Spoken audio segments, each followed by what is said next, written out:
c'est de dire un grand merci à toute l'Église. De dire un grand merci à chacun d'entre vous, aux uns et aux autres, à tous ceux qui nous ont bénis et qui ont permis à ce que nous puissions prendre un petit temps de vacances. Alléluia. Donc nous sommes allés sains et saufs et nous sommes rentrés sains et saufs et nous bénissons le Seigneur pour cela. Merci pour la prière de chacun d'entre vous. J'ai vu des gens qui m'envoyaient 2000, 3000. Vraiment, ça m'a beaucoup touché. Et j'ai vu chacun vraiment donner son meilleur. Les gens qui disaient, pasteur, je n'ai pas grand-chose, mais ça peut quand même acheter un paquet de biscuits pour les enfants. Je voudrais vraiment dire merci à chacun d'entre vous. Vous savez, c'est souvent quand on quitte un endroit ou qu'on se sépare, qu'on prend souvent conscience que l'attachement que nous avons dans la maison de Dieu en tant que frères et sœurs en Christ est vraiment un attachement qui est plus fort que nous ne le pensons. Alléluia. Donc vraiment merci pour tout votre amour, pour tout votre soutien et je suis reconnaissant au Seigneur pour cela. Alléluia. Et cela nous encourage énormément. Ce matin, on va baisser nos têtes, on va prier avant de passer à la parole de Dieu. Dis simplement, mon Seigneur, donne-moi des oreilles pour entendre ce matin. Donne-moi des yeux pour voir. Donne-moi un cœur pour comprendre. La prière que je voudrais que tu élèves ce matin. Donne-moi des yeux pour voir ce matin. Donne-moi des oreilles pour entendre. Donne-moi un cœur pour comprendre. Demande cela à Dieu. Pendant que je vais parler de la part du Seigneur, je voudrais que tes yeux spirituels soient ouverts. Je veux que tes oreilles spirituelles soient ouvertes. Que tu n'entendes pas juste la voix du pasteur, mais que tu entendes la voix du Saint-Esprit. Que pendant que je vais parler de la part du Seigneur, qu'il y ait une vision qui monte dans ton cœur ce matin. Qu'il y ait quelque chose que ton cœur comprend ce matin. Qu'il y ait quelque chose que ton esprit discerne ce matin et s'approprie véritablement. Car nous sommes là pour écouter la parole de Dieu. Seigneur, donne-moi un cœur ce matin pour comprendre, des yeux pour voir, des oreilles pour entendre. Je veux pas entendre mon cœur, je veux pas entendre mes pensées charnelles, je veux pas voir ma vision à moi, mais je veux que l'Esprit me montre ce que je dois voir ce matin, afin que je sorte de ce lieu avec une direction, avec une action, avec une pensée divine. Que toute forme de distraction, de confusion, de trouble dans mes pensées soit arrêtée ce matin dans le nom puissant de Jésus. Que mes pensées soient amenées captives à l'obéissance de Christ maintenant. Que mes pensées soient amenées captives en ce lieu. Et que tout ce qui veut me troubler ce matin soit paralysé dans le nom puissant de Jésus. Amen. Amen. Amen. Amen. Est-ce que tu es là ce matin? Est-ce que tu es présent ce matin? Est-ce que tu es présent? Je veux que tu sois présent ce matin. Présent avec ton cœur, présent avec ton esprit, présent avec tes pensées. Alléluia. Donc, tes yeux doivent être ici. Vous savez, quand on est en train d'arranger la salle, il y a une préoccupation qui est dans le cœur de Mathias et de tous ceux qui travaillent, c'est que ce lieu devienne le point focal sur lequel tous les regards convergent. Que quand tu arrives ici, que tout ce qui se passe ici devienne ce sur quoi tu fixes ton regard, ce sur quoi tu fixes ton attention. que tu ne regardes pas à gauche ni à droite, mais que cet endroit soit vraiment, comment je veux dire cela, éclairé de la lumière de Dieu, de telle sorte que lorsque tu entres ici, tout ce qui se passe ici devient le support, ce qui t'attire. Alléluia. C'est pour ça que vous avez vu cette arche-là, qui capte l'attention. Donc regarde ici ce matin. Regarde ici. Il y a quelqu'un qui regarde devant. Regarde. Alléluia. Vous savez, il y a une manière de recevoir de Dieu rien que par le regard. Rien que par l'attention que tu donnes. Il y a une manière de recevoir de Dieu rien que par le fait de te concentrer et d'écouter ce que le Seigneur veut te dire ce matin. Alléluia. Alléluia. Donc regarde ce matin, regarde ici devant. Ne laisse pas le sommeil te distraire. Alléluia. Parce que ce matin, je voulais parler de quelque chose de très important. Amen. Vous savez, la Bible n'a pas été écrite en français. Le Nouveau Testament, je veux dire, n'a pas été écrit en français. Le Nouveau Testament a été écrit le Nouveau Testament a été écrit en grec. Alléluia. Donc l'original du Nouveau Testament a été écrit en grec. Amen. Et le thème du message de ce matin, je veux prendre, ça sera un mot grec que le Nouveau Testament utilise. Alléluia. C'est ça qui sera le thème de notre message de ce matin. Si ce mot, je pouvais le traduire en français en un seul mot, je vous l'aurais donné. Mais c'est un mot qui est difficile à traduire en un seul mot. Alléluia. Alléluia. Et donc ce mot grec, c'est un mot qui se dit lambano. Alléluia. Lambano. C'est ça le mot grec. Ce n'est pas un mot espagnol, c'est un mot grec dans le Nouveau Testament qui se dit lambano. Alléluia. Est-ce qu'on peut dire ensemble lambano? Est-ce qu'on peut dire encore lambano? C'est un mot grec. Et ce mot lambano a une importance particulière. Il faut que tu comprennes le sens de ce mot. Alléluia. Ce n'est pas en vain que le Seigneur a permis que ce mot soit utilisé. Si tu ne comprends pas le mot lambano, il sera difficile de posséder les choses que Dieu t'a données. Si tu ne comprends pas ce mot, il n'y aura pas de manifestation de la parole de Dieu dans ta vie. Tout restera virtuel, tout restera dans le spirituel. Il n'y aura pas une manifestation. Et donc, je voudrais que tu me prêtes ton attention ce matin. Je voudrais qu'on parle sur ce thème. C'est un thème très simple, simplement lambano. C'est le mot grec que nous allons étudier ce matin. Alléluia.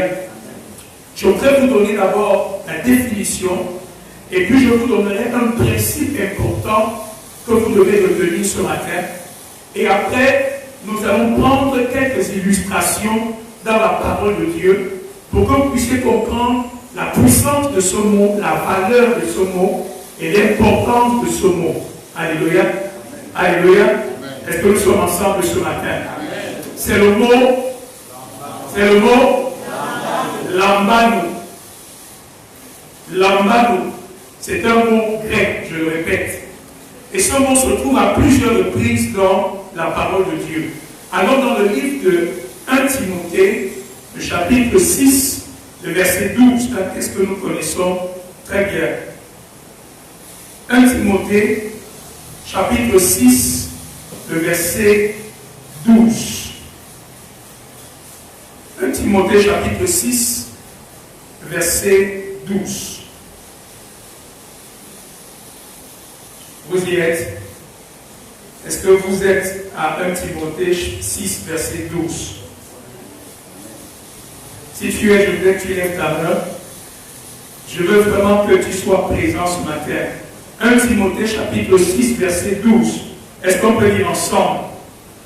Une fois et deux. Combat le bon combat de la foi. Saisis la vie éternelle à laquelle tu as été appelé. et pour laquelle tu as fait une belle confession en présence d'un grand nombre de témoins.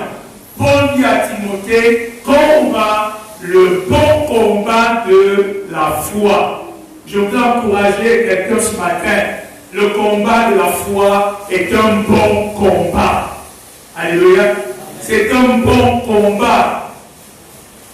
Il y a beaucoup de combats dans lesquels on peut s'engager dans la vie. Mais le combat qui consiste à s'approprier des promesses de Dieu. Le combat qui consiste à vivre ce que Dieu a préparé pour toi, c'est un bon combat.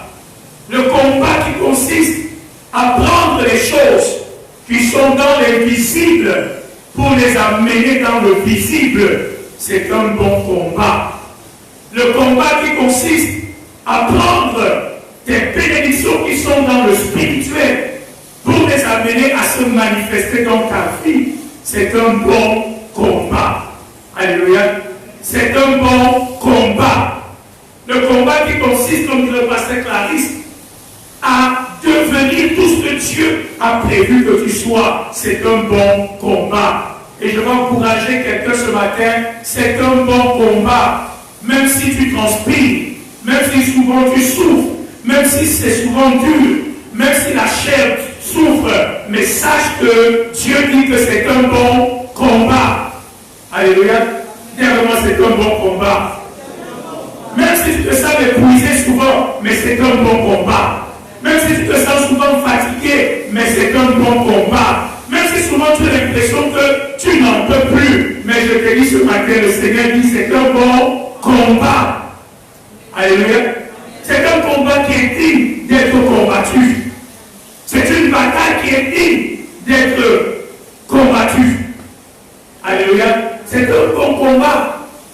Alors ce matin, ne te décourage pas. Et je veux dire à quelqu'un ce matin, une parole que le Seigneur m'a dite.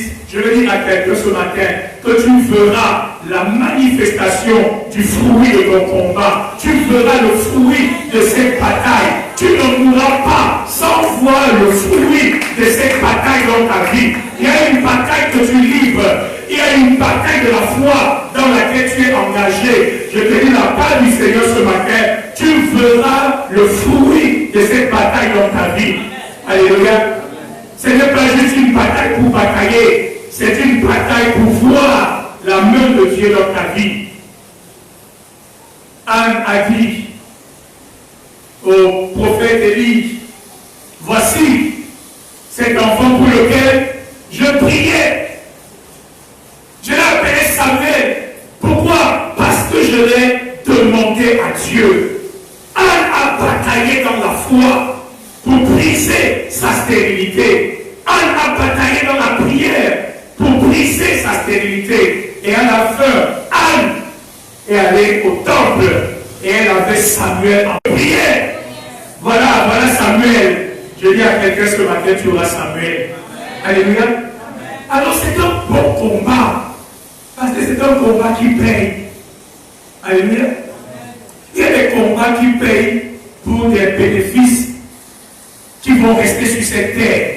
Il y a des combats qui payent pour des bénéfices qui sont passagers. Mais le combat de la foi est un combat qui paye jusque dans l'éternité.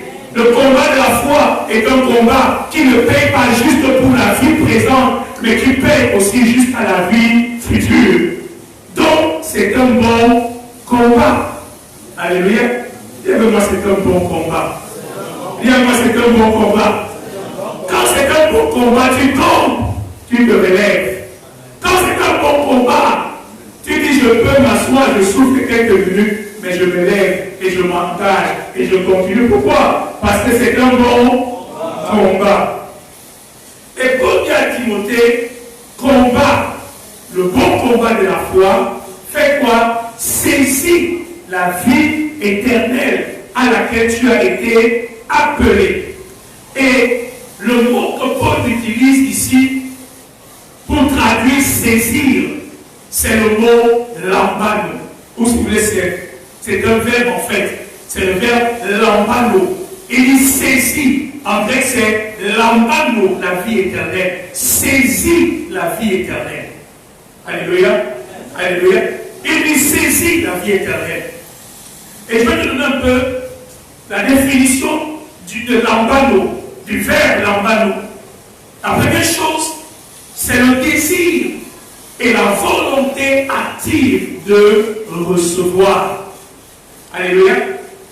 Lambano traduit le désir et la volonté active de recevoir. Si tu écoutes bien ce matin, le Seigneur te bénira certainement. Alléluia. Lambano, c'est un verbe qui traduit le désir, la volonté active de recevoir quelque chose, de prendre possession de quelque chose.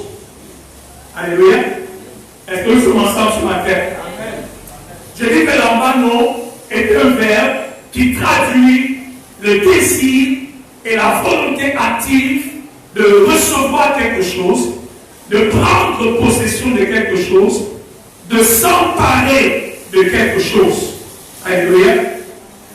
Lambano signifie aussi c'est saisir vigoureusement, c'est saisir fermement.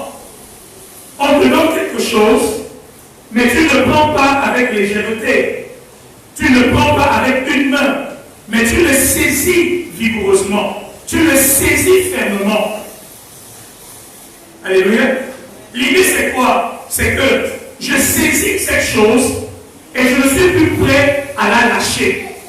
Je saisis quelque chose et je m'accroche tellement à cette chose que je ne veux plus la lâcher. Je la saisis fermement, vigoureusement. Ça veut dire que s'il y a quelqu'un qui veut m'enlever cette chose, qui veut me prendre cette chose, ça ne sera pas facile. Alléluia. Il va falloir qu'il fasse la bataille avec moi. Parce que j'ai saisi la chose qui m'a été donnée. Alléluia. Tu me suis ce matin. Lambano signifie aussi s'approprier de quelque chose. Prendre quelque chose comme étant pour toi. S'approprier quelque chose. Et ça, lambano.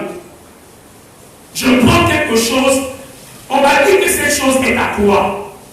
Mais je la prends, je me l'approprie. Je fais de cette chose ma chose. Alléluia. Vous me suivez ce matin? Amen. Est-ce que vous me suivez ce matin? Amen. C'est un peu le même sens quand un homme épouse une femme. Ils vont à la mairie, le maire signe l'acte de mariage et l'homme prend la femme chez lui. Alléluia. Mais vous êtes d'accord avec moi que tu peux prendre une femme dans ta maison, mais sans la prendre dans ton cœur comme étant ta femme. Alléluia. Il peut y avoir un acte physique où cette femme vient habiter chez toi. Mais quand on dit lambano, c'est que je prends quelque chose et je m'approprie cette chose jusqu'à ce que je devienne un avec cette chose. Jusqu'à ce que je m'identifie à cette chose. Alléluia. Quand je dis c'est ma femme, nous ne sommes plus deux, mais nous sommes une seule chair. Alléluia. Je l'ai tellement acceptée, je l'ai tellement prise comme étant ma femme, que je deviens un avec elle. Vous me suivez ce matin? Donc lambano, c'est cela. C'est saisir quelque chose et ne plus le lâcher. S'approprier, s'emparer de quelque chose et l'emporter. Vous me suivez ce matin? Il y a un chant que nous chantons souvent qui dit: ce qui m'a été donné par mon Dieu, aucun homme ne peut me l'arracher. Ce qui m'a été donné par mon Dieu, aucun homme ne peut me l'arracher. Nous sommes ensemble ce matin. Lambano, c'est s'efforcer d'obtenir quelque chose. S'efforcer d'atteindre quelque chose.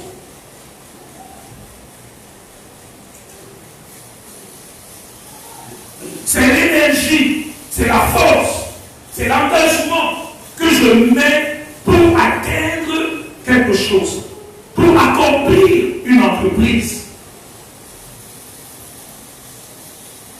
C'est ce dévouement total, cet engagement total, c'est ce don total de ma personne par rapport à l'objectif que je veux atteindre. Alléluia.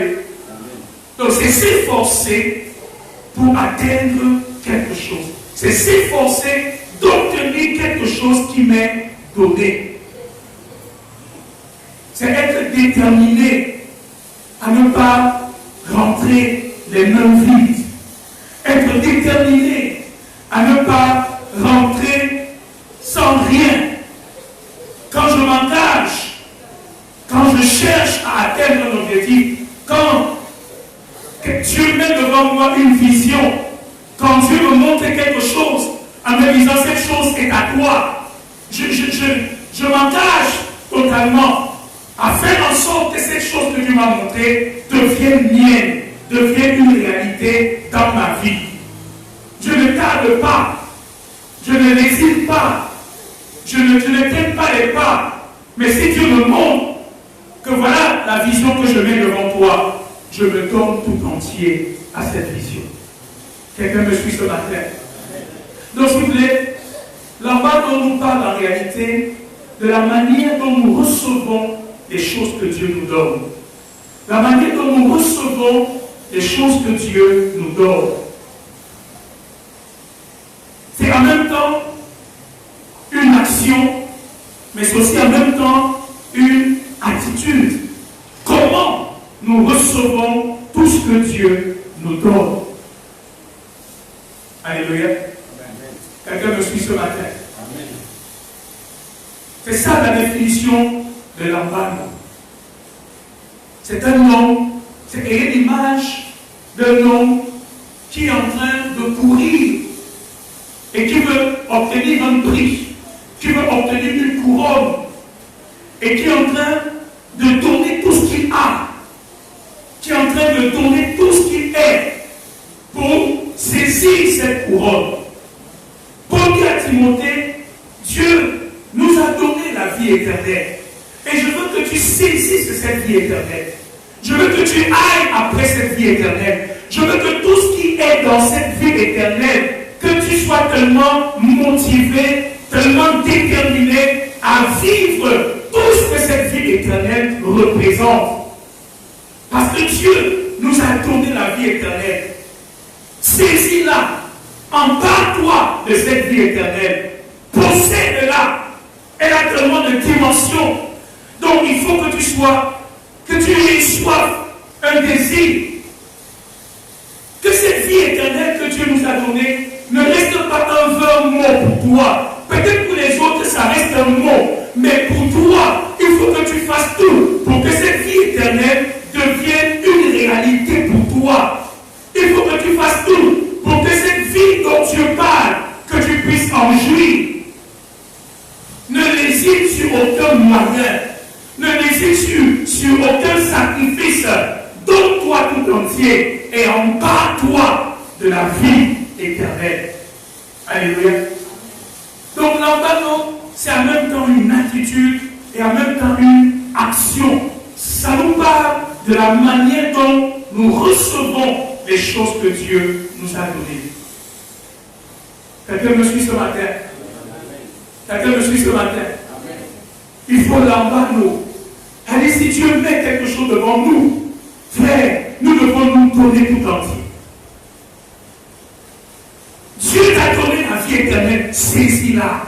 Dieu t'a donné le privilège d'avoir une intimité avec lui. Oh mon frère, saisis ce privilège et va jusqu'où tu peux aller dans ta communion avec Dieu, dans ton intimité avec Dieu. Va jusqu'au point extrême. N'hésite pas sur les moyens. Dieu t'a donné le privilège d'avoir une relation avec lui. Il t'a accordé le privilège d'être le temple de son esprit. Si Dieu qui est au ciel, les hommes ne le voient pas, mais il dit à toi, il t'a accordé une grâce. C'est que tu es devenu son temple. Oh réalité. Saisis ce privilège. Alléluia. Et expérimente jusqu'au point le plus poussé. Qu'est-ce que cela signifie d'être le temple de l'Esprit de Dieu? Quelqu'un me suit ce matin? Le privilège d'invoquer le nom de Jésus. Qu'est-ce que cela représente? Dieu dit, saisis, saisis, saisis les opportunités que je te donne dans la vie chrétienne. Saisis. Oh, frères et sœurs, je lisais un livre dernièrement. C'est un monsieur qui parlait de comment développer l'intuition. C'est un livre écrit par quelqu'un du monde. Et j'ai compris comment est-ce que, même dans le monde, les gens soupirent après ce que nous avons gratuitement en Christ. Et j'ai été touché, j'ai dit, mais il parle de la communion avec le Saint-Esprit. Alors, eux, ils sont en train de s'exercer pour développer leur intuition. Mais moi, j'ai le Saint-Esprit de Dieu. L'Esprit qui connaît tout. L'Esprit qui vient de Dieu lui-même. Et moi, je suis en train je ne l'abandonne pas pour avoir une plus grande communion avec le Saint-Esprit. Je ne l'abandonne pas pour avoir une plus grande intimité avec le Saint-Esprit. Mais pourtant, c'est un don merveilleux que Dieu nous a fait. Quelqu'un me suit ce matin. Quelqu'un me suit ce matin. Il y a quelqu'un Lambano. Lambano. Un jour, il y a dans le livre de Juges au chapitre 11, il y a un roi qui est venu attaquer Israël. Et c'est Jephthé qui était le juge. Et Jephthé dit à ce roi voulait chasser Israël de son territoire. Et Jephthé dit à ce roi, il dit au roi, ce que ton Dieu te donne, est-ce que tu ne le possèdes pas? Ce que ton Dieu Kémosh te donne, est-ce que tu ne le possèdes pas? Et ce que notre Dieu nous a donné, nous ne le posséderions pas. Tu as menti, mon ami. Si mon Dieu, si ton idole peut te donner quelque chose et tu la possèdes, alors si mon Dieu me donne aussi quelque chose, je vais faire quoi? Je vais la posséder. Alléluia. Je vais la posséder. C'est un peu l'attitude que je voudrais réveiller dans ton esprit ce matin. Que tu arrives à la fin de ce message et que tu dises simplement que tout ce que mon Dieu m'a donné, je dois le posséder. Tout ce que mon Dieu m'a donné, je dois le saisir. Je dois m'en emparer. Ça ne doit pas rester des promesses. Ça ne doit pas rester des prophéties. Ça ne doit pas rester des paroles. Ça ne doit pas rester des images. Ça doit devenir ma réalité. Ma réalité. Ma réalité. Je dois marcher dans ces choses. Mais pour que je marche dans ces choses, il faut que je l'abandonne. Alléluia. Amen. Oui, je sais, par ces meurtrissures, j'ai été guéri. Mais, je vais l'abandonner parce que cette parole ne doit pas rester une parole. Je veux la guérison. Je veux m'approprier de la réalité de cette parole. Est-ce qu'il y a quelqu'un qui veut l'abandonner ce matin? Est-ce qu'il y a quelqu'un qui veut l'abandonner ce matin? Il y a beaucoup trop de choses que nous avons laissées. Tu m'amuses souvent avec le diacre, on s'amuse en disant, à un moment donné, frère, il faut commencer à faire des exercices spirituels. Nous avons le Saint-Esprit bien-aimé. Nous avons l'Esprit supérieur de Dieu. Si d'autres ont réussi grâce à cet esprit, pourquoi est-ce que tu penses que tu as moins que eux? Daniel arrive à Babylone, non, l'Esprit de Dieu est en lui, et il est élevé à Babylone. Joseph a été élevé en Égypte, pourquoi? Parce qu'il avait une sagesse supérieure.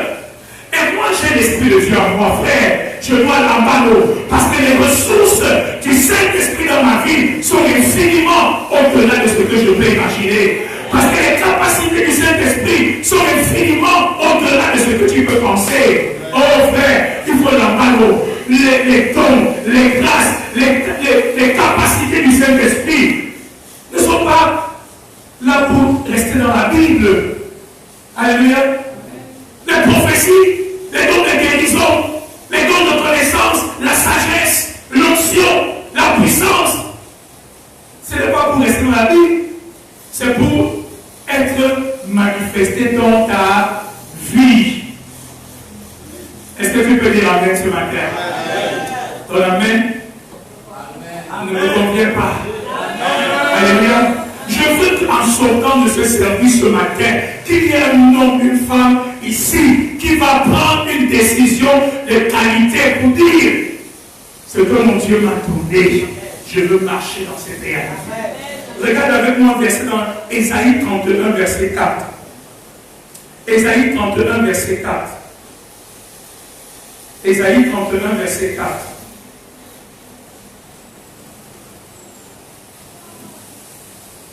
Est-ce qu'on peut lire ensemble? Ésaïe 31, verset 4.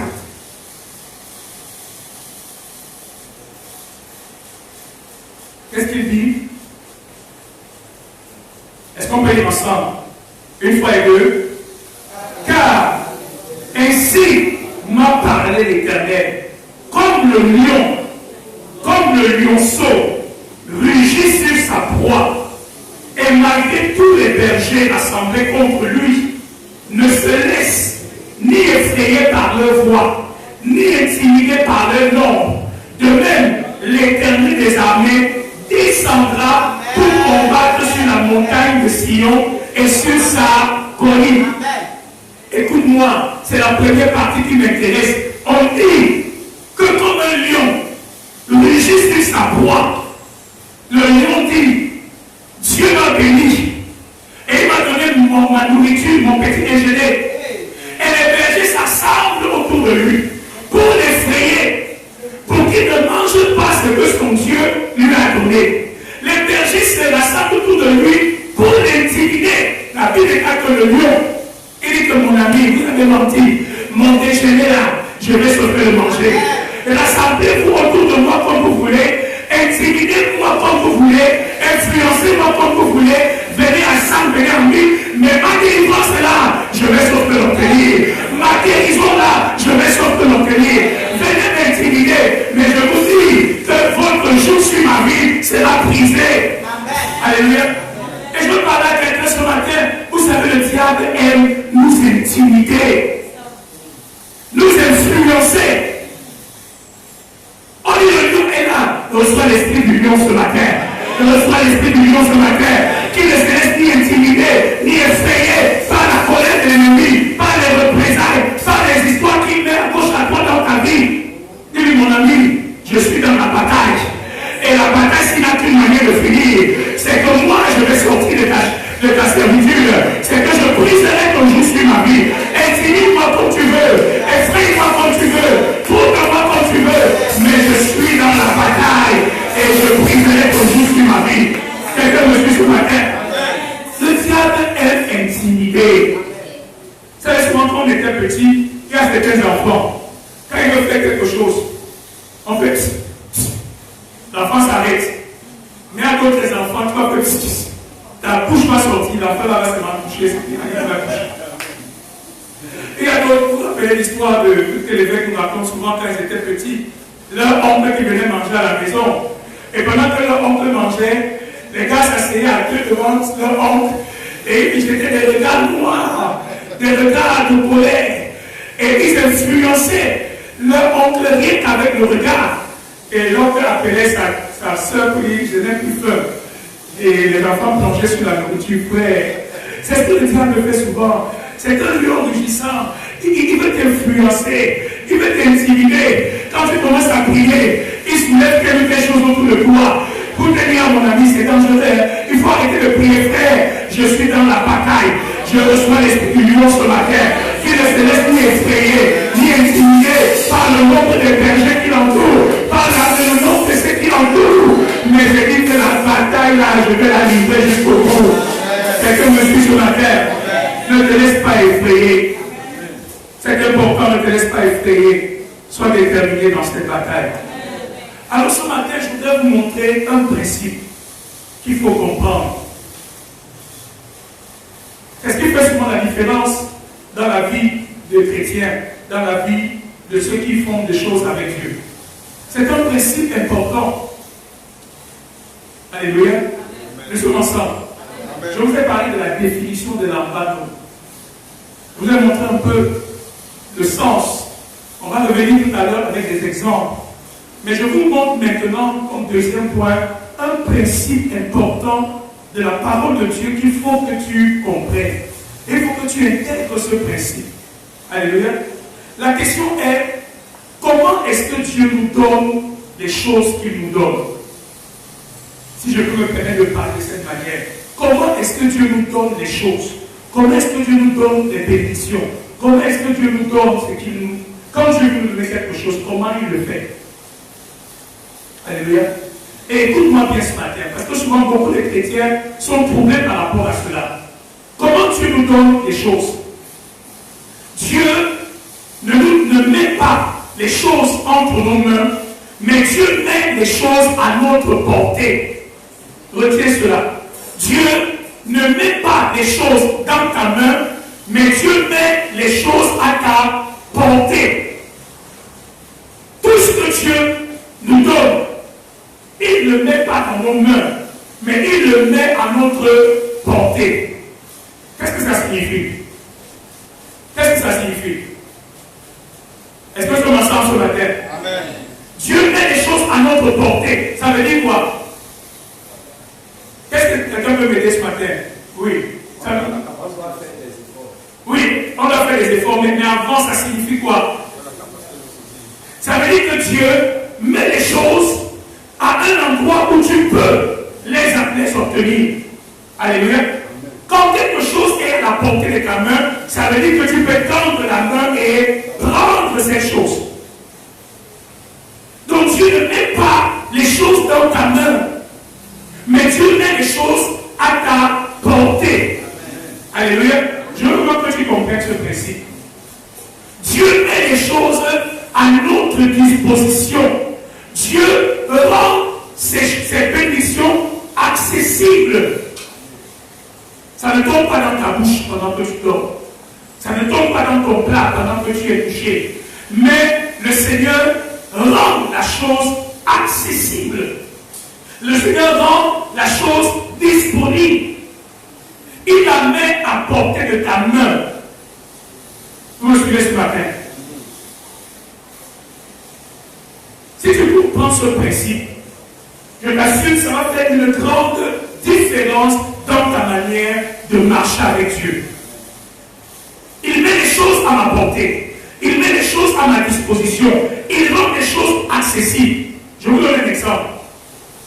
Ephésiens 1, verset 1 nous dit: béni soit Dieu, le Père de notre Seigneur Jésus-Christ, qui a fait quoi? Qui nous a bénis de toutes sortes de bénédictions spirituelles ou dans les lieux célestes en Christ, en Jésus-Christ. Alléluia. Dieu nous a bénis de toutes sortes de bénédictions spirituelles.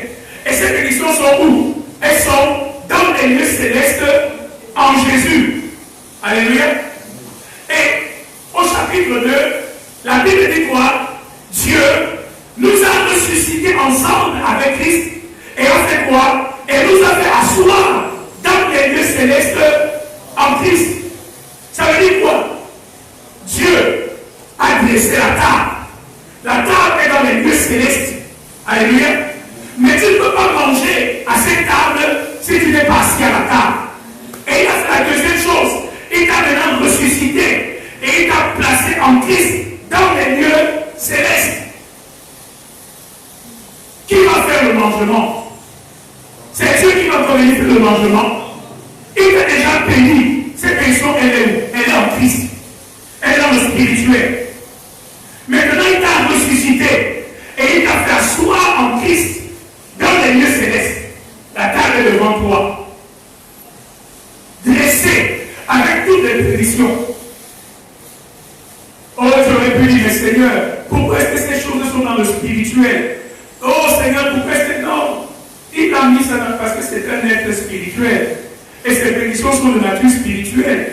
Mais maintenant, il t'a aussi élevé et t'a fait asseoir à la table. Maintenant, si tu ne manges pas bien, la faute est à qui? Si tu ne manges pas bien, si tu manges mal, si les bonnes choses ne sont pas de la réalité, la faute est à qui? C'est Dieu qui va encore faire manger à ta place. Il t'a déjà élevé. Quelqu'un me suit ce matin? Quelqu'un me suit ce matin? Quelqu'un me suit ce matin. Donc les choses ne sont pas automatiques. Elles ne sont pas automatiques. C'est vraiment un principe fondamental. Dieu met les choses à notre disposition. Dieu ne fait pas les choses à notre place. Il nous donne la capacité pour faire ces choses. Alléluia. Il y a attendu à Jérusalem. Dans peu de jours, vous serez revêtus de la puissance du Saint-Esprit. Je vous donnerai la capacité. Tu me suis? Oh, je vais répondre à quelqu'un ce matin. Je vais répondre à quelqu'un ce matin. Les gens disent, ah, pourquoi Satan? Pourquoi? Frère. Il y a des choses qui t'inquiètent. Dieu ne s'inquiète pas de ça. Dieu ne chasse pas Satan pour toi. Il t'a donné le pouvoir et la capacité de le faire. Il t'a donné l'onction pour le faire. Et les gens vont dire, oh Seigneur, Satan. Non, Dieu est calme. Parce que c'est qu'il t'a donné le pouvoir de régler le problème de Satan.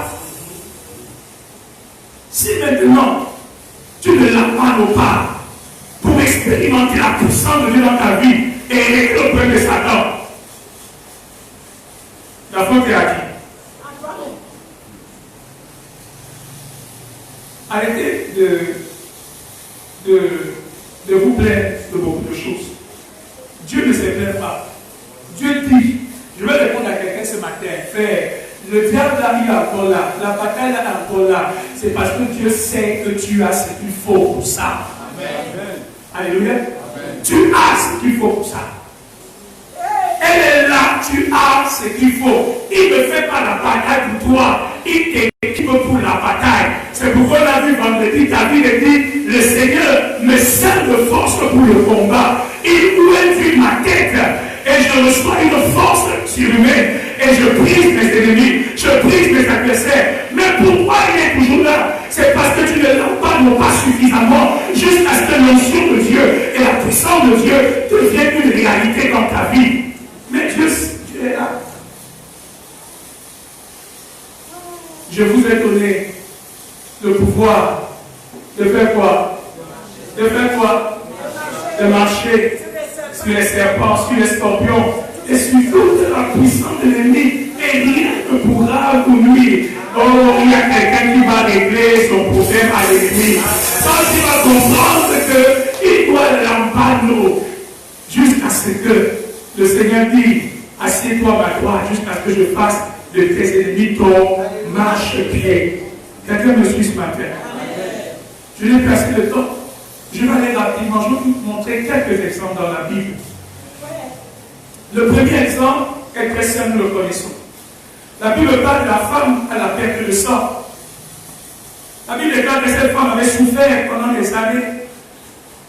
Entre les mains des médecins, elle avait perdu tout son argent, mais elle n'avait pas obtenu de guérison. Et la Bible déclare que cette femme, ayant entendu parler de Jésus, malgré son impureté, malgré le flux sanguin qui la rendait malade, malgré sa faiblesse, cette femme a pris sur elle. Elle a pris sur elle de quitter sa maison, de faire l'effort, de se faire violence. Elle s'est fait violence physiquement, elle s'est fait violence émotionnellement, parce que tout concourait à la plonger dans le plus grand découragement, dans la plus grande dépression et abattement. Mais cette femme s'est fait violence. Alléluia. Elle s'est fait violence. Elle s'est levée. Elle a pris la route. Elle a pris le chemin. Entre sa guérison et là où elle était, il y avait une distance. Et je veux que tu retiennes que entre ce que Dieu promet et donne et là où tu es, il y a toujours une distance. C'est cette distance qui justifie le combat de la foi. C'est parce qu'il y a une distance.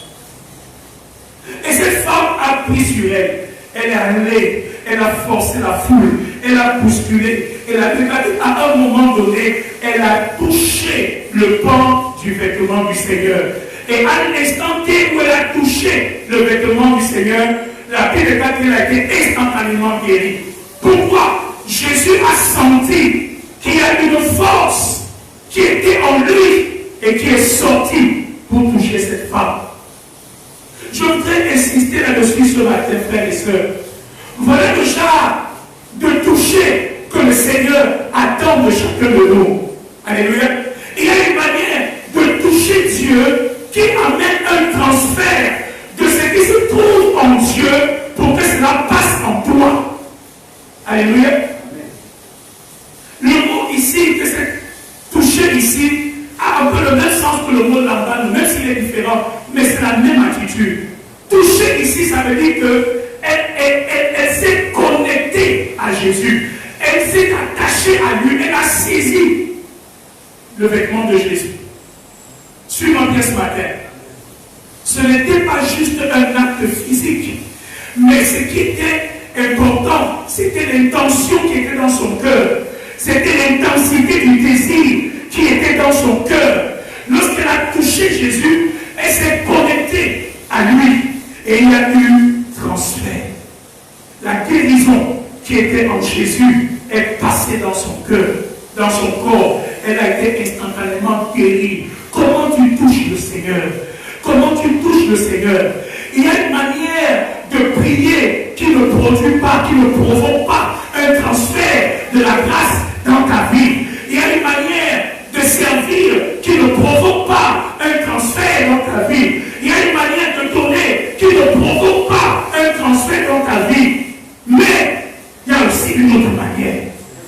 Une autre manière de prier qui fait en sorte que ce qui se trouve dans le spirituel passe dans le naturel. Quelqu'un me suit ce matin? Il y a une manière d'écouter la parole de Dieu. Il y a une manière, il y a quelqu'un qui peut juste être là et qui entend avec ses oreilles. Mais il y a quelqu'un qui est là ce matin, qui reçoit la parole. Qui reçoit la parole. Ça veut dire que quand il écoute la parole, il ouvre son cœur à la parole. Il a un tel désir en lui. Mais qu'est-ce que lorsque la parole est relâchée, il n'écoute pas seulement la parole, mais il reçoit aussi ce que la parole apporte en elle. Parce qu'il y a la vie dans la parole. Il y a la guérison dans la parole. Il y a la puissance dans la parole. Et donc quand je reçois la parole, il y a un transfert qui se passe. Il y a un transfert qui se passe. Le danger de la superficialité, finalement, c'est que nous ne recevons rien. Parce que nous ne sommes pas suffisamment connectés, profondément connectés. Parce que nous ne sommes pas concentrés et focalisés. Par conséquent, le transfert ne s'opère pas. Il y a quelque chose qui doit passer de ces paroles pour se manifester en toi. Il y a quelque chose qui doit passer du Saint-Esprit pour se manifester en toi. Il y a quelque chose qui doit passer du Seigneur pour se manifester en toi. Mais ça ne peut pas se manifester si tu ne sais pas l'embargo. Tu ne sais pas faire les choses avec un intense désir de recevoir de Dieu. Avec un intense désir d'obtenir ce que la parole de Dieu te donne. Quand tu écoutes un message sur la guérison, tu ne fais pas que l'écouter. Il y a dans ton cœur un désir, il dit non, cette parole est vraie, c'est la parole de Dieu. Et je reçois ce que cette parole m'amène. Je suis focalisé. Si Dieu l'a dit, alors c'est pour moi. Vous me suivez ce matin? Est-ce que tu me suis ce matin? Est-ce que cette femme était la seule à toucher Jésus? Non, non. Beaucoup de personnes aussi touchaient Jésus. Mais la seule qui a opéré le transfert du spirituel dans le visible, c'est celle qui a touché d'une certaine manière, avec dans son cœur un intense désir, une détermination. Elle dit non, ma guérison est en Jésus. Et je vais le toucher d'une manière, je vais prendre ce qui est en lui, et ça sera mon partage. Je vais dire à quelqu'un ce matin, connecte-toi à Dieu, connecte-toi à la parole, connecte-toi au Saint-Esprit, connecte-toi au service divin, connecte-toi aux hommes de Dieu, et au Père provoque un transfert de ce qui est en eux, pour que cela te bénisse. Tout dépend de la manière dont tu reçois. Alléluia. Vous savez, la Bible déclare qu'un jour Jésus allait quelque part et il n'a pu faire aucun miracle parce qu'on l'a reçu d'une certaine manière. La manière dont tu reçois est importante. La Bible dit, si tu reçois un prophète de Dieu en sa qualité de prophète. Tu recevras la récompense du prophète. Donc le problème, ce n'est pas le prophète. Le problème, c'est la manière dont j'ai reçu le prophète. Quand les hommes de Dieu viennent ici devant pour prêcher, frère, qu'il fasse tout ce qu'il veut. Toi, tu as déjà fait ton alliance avec Dieu. Et tu as dit, Seigneur, c'est ton serviteur. Quelque chose de lui doit me bénir ce matin. Et tu viens déjà prêt. Même quand l'homme de Dieu n'a pas fait quoi que ce soit, mais parce que toi, tu es connecté, tu le reçois comme l'envoyé de Dieu. Et il y aura une parole pour toi. Il y aura une grâce pour toi. Il y aura une délivrance pour toi. Mais si tu le reçois comme un simple homme, qui vient juste te bavarder. Le pasteur était venu encore ce matin parler. Mais je viens recevoir la parole de Dieu par le prophète de l'Éternel que Dieu a disposé pour me parler ce matin et je ne manquerai pas les mains. Il y a une grâce dans sa vie qui va me bénir ce matin. Sa parole, la parole de Dieu dans sa bouche va me délivrer ce matin. Quelqu'un me suit. Tout dépend de la manière dont tu reçois. Tout dépend de la manière dont tu reçois. Il faut l'entendre. Il y a une femme, la Simone Félicien, nous connaissons son histoire. Oh, quelle grâce. On l'a insultée, on l'a méprisée, oh, on l'a chassée. Mais cette femme a dit, non, elle a l'embrun sérieusement. Alléluia. Elle a l'embrun sérieusement. Elle dit, je veux ma guérison. Je veux la guérison de ma fille. Je veux la délivrance de ma fille. Je suis sûr que moi, mais je veux la guérison de ma fille. Chasse-moi. Est-ce qu'il y a souvent l'impression que Dieu n'écoute pas la prière? Est-ce qu'il y a l'impression souvent que le ciel est fermé? C'est que ça fait depuis longtemps que je prie. Est-ce qu'il y a l'impression que Jésus a dit quand tu n'as pas droit à ça? Il y en a souvent aussi même qui arrivent au moment où j'ai l'impression que Dieu a dit que non, ça là ce n'est pas pour toi, c'est pour les autres. Frère, tout ça. La femme a pris ça et s'est mise au-dessus. Elle a continué à l'emmener. Je veux ma guérison. Et elle a obtenu quelque chose qui n'était même pas pour elle. Quelqu'un me suit ce matin. Il faut l'emmener. Il faut l'emmener. Si je sais que ma solution est quelque part, oh, je vais aller et je vais obtenir cette solution parce que je sais qu'elle est là-bas. Quelqu'un me suit ce matin. Il y a un texte dans la Bible que nous aimons beaucoup. Et je veux vous le donner ce matin. Dans Genèse 35, on nous dit que un homme a combattu avec Jacob pendant toute la nuit. Et cet homme a combattu avec Jacob pendant toute la nuit. Mais cet homme s'est rendu compte qu'il ne pouvait pas vaincre Jacob. Et Jacob lui a dit, je ne te laisserai aller sans que tu ne m'aies béni. Alléluia. Il a dit à l'homme qui combattait avec lui, je ne te laisserai aller sans que tu ne m'aies béni. Et la Bible déclare que l'homme lui a dit, quel est ton nom? Il a dit, je suis Jacob. L'ange l'a béni et l'ange a changé son nom. Alléluia. Mais quand on lit dans le livre de Osée, au chapitre 12, on nous montre un autre récit de cette bataille. Dans Genèse, on dit simplement que c'était un homme qui a combattu avec Jacob. Et Jacob lui a dit, je te laisserai aller sans que tu m'aies béni. Mais allons dans Osée au chapitre 12, vous allez voir la même histoire et vous allez voir le récit qui est donné de cette histoire. Osée au chapitre 12.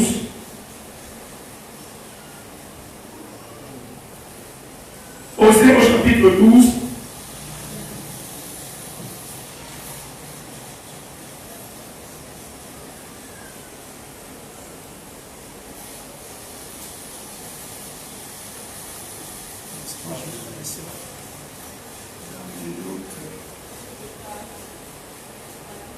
Voilà, à partir du verset 4.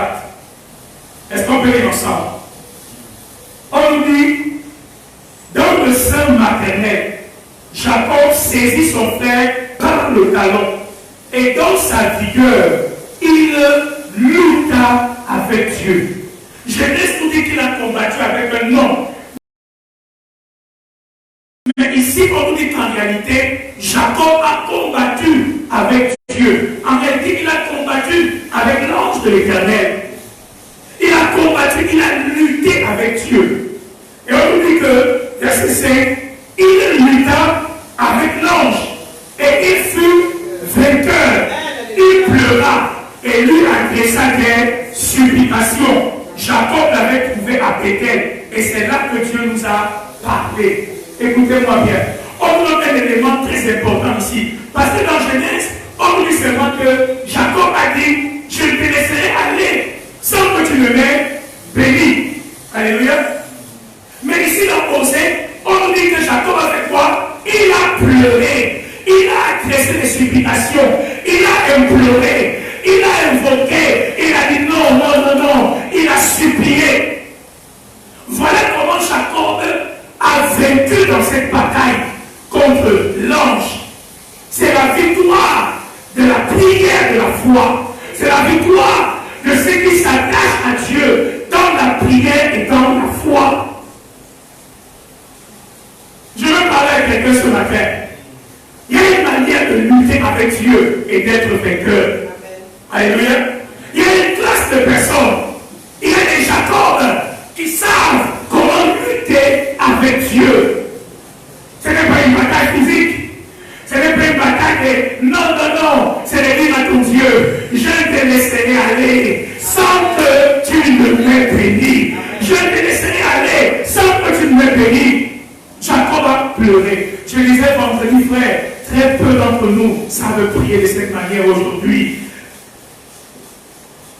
Je veux ce que tu as pour moi.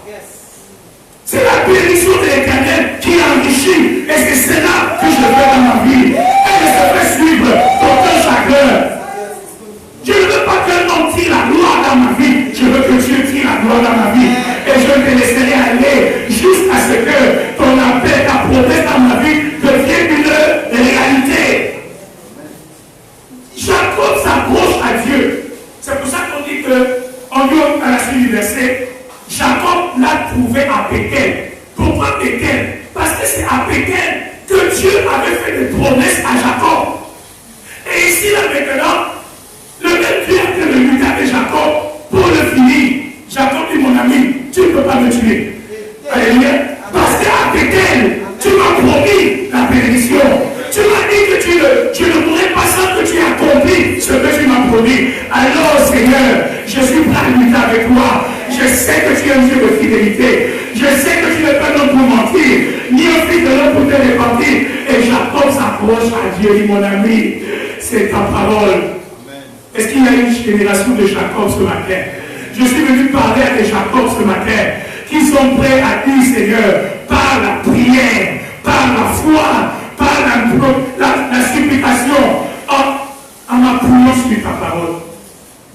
Jacob a vécu avec Dieu. Alléluia. En réalité, est-ce qu'on en peut vaincre Dieu? Non, Dieu s'est laissé vaincu. Mais en fait, ce qui est important, comme je disais, c'est la manière. C'est ça que Dieu veut voir. Dieu voit un homme qui a tellement soif de sa bénédiction qu'il est prêt à dire à Dieu que même toi, même là, on va combattre. Et mon ami, si tu as combattu avec Dieu, quand Satan vient,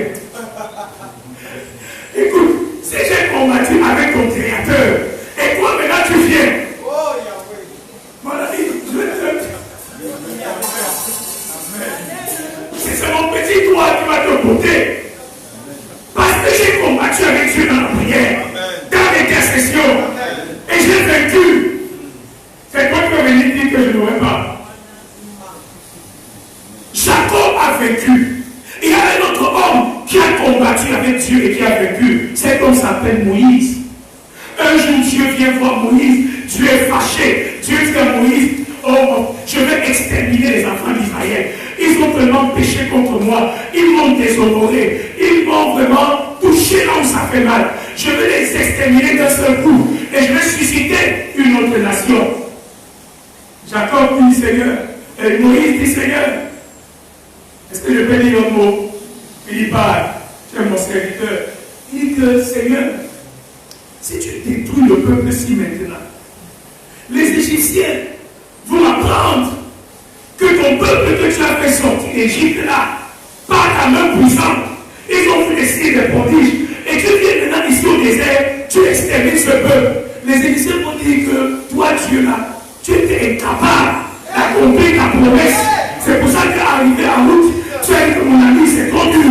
Je veux que je vous tue ici au désert. Qu'est-ce que les Égyptiens m'ont dit? Ils savent que toi, Dieu, tu es le Dieu d'Israël. Tu apparais au milieu de lui. Tu marches avec lui. Si maintenant tu nous tues, qu'est-ce qu'on va dire? Tu as sauté la tête. Il a dit, c'est moi qui me sais t'exprimer. À ton niveau là, ça commence à être inquiétant. Ça commence à être inquiétant. Voilà comment Moïse obtient le dessus sur Dieu. Wow! Un homme qui obtient le dessus sur Dieu parce qu'il a arrêté Dieu là où il fallait. Le caractère de Dieu, la nature de Dieu. Le genre de Dieu que Dieu dit non, tu n'es pas ce genre de Dieu-là. Que vas-tu faire de ton grand nom? Voilà comment on combat avec Dieu. Voilà comment on remporte la victoire avec Dieu. C'est en s'accrochant à sa nature. Alléluia. Tu n'es pas un homme. Si tu dis une chose, est-ce que tu peux mentir? Tu ne peux pas mentir. Alléluia. Il y a une autre personne qui a vaincu Dieu. Et cette personne s'appelle Anne. J'en ai parlé tout à l'heure. Anne a vaincu Dieu. Elle dit, Seigneur, je sais que je suis stérile. Je n'ai pas d'enfant. Mais, Père de grâce. Je m'appelle grâce. Vous savez, Anne signifie grâce. Anne signifie grâce. Elle vivait une vie qui ne correspondait pas au nom qu'elle avait.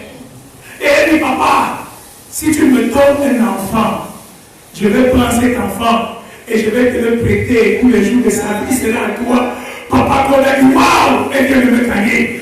Elle vient de me gagner, elle a touché un point extraordinaire. Et on a dit, allez, ange de Dieu, mettez un enfant là-bas.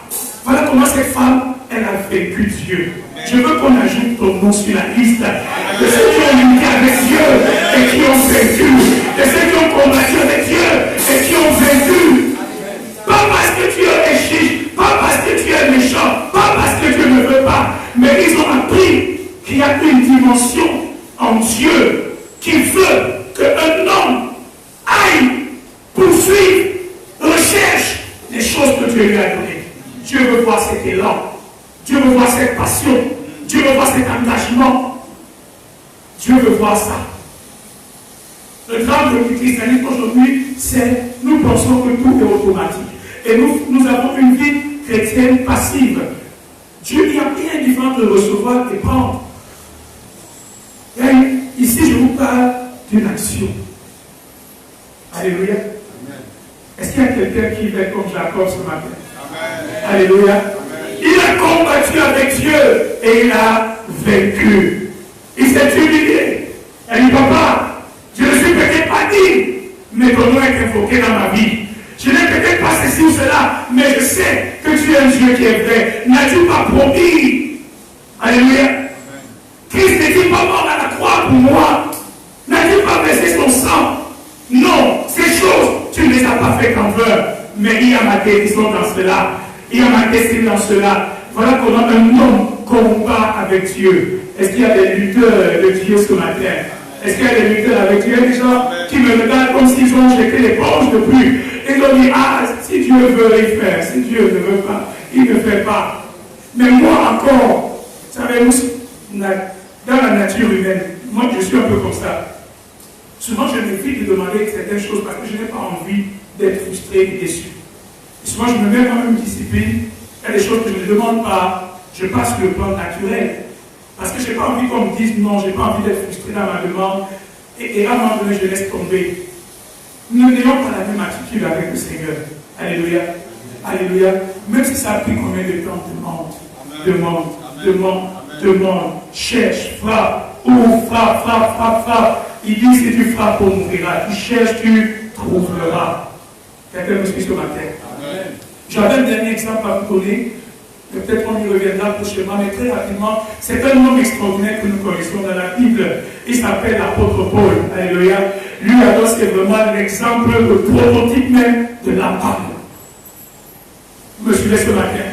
C'est lui qui dit à Timothée, combat le bon combat de la foi. Et lui-même à la fin de sa vie, il dit quoi? J'ai combattu le bon combat. Alléluia. Dans 1 Corinthiens chapitre 6, il parle il dit que ceux qui courent, il faut quoi? Ils ont toutes sortes d'abstinence. Ils se privent. Mais moi, je fais toutes ces choses-là pour obtenir une couronne incorruptible. L'homme, c'est l'image de quelqu'un qui ne l'hésite, qui est prêt à tous les sacrifices pour obtenir sa couronne. Il dit, je traite, parce que quand on a parlé dimanche passé, je traite durement mon corps pour le maintenir assujetti. Parce que je ne veux pas que ce corps m'empêche d'obtenir ma couronne. Pourquoi tu ne l'emballes pas? Pourquoi tu ne frappes pas depuis ton cœur? L'une des raisons, c'est que souvent, nous ne sommes pas vraiment conscients de la valeur des choses que Dieu nous a données. Parce que quand tu es conscient de la valeur de quelque chose, ton attitude par rapport à cette chose sera différente. Vous me suivez? Amen. Vous me suivez? Parce que souvent, nous, écoutez, il y a quelque chose que j'ai à cœur depuis quelque temps. La Bible dit que notre vie est cachée avec Dieu en Christ. Alléluia.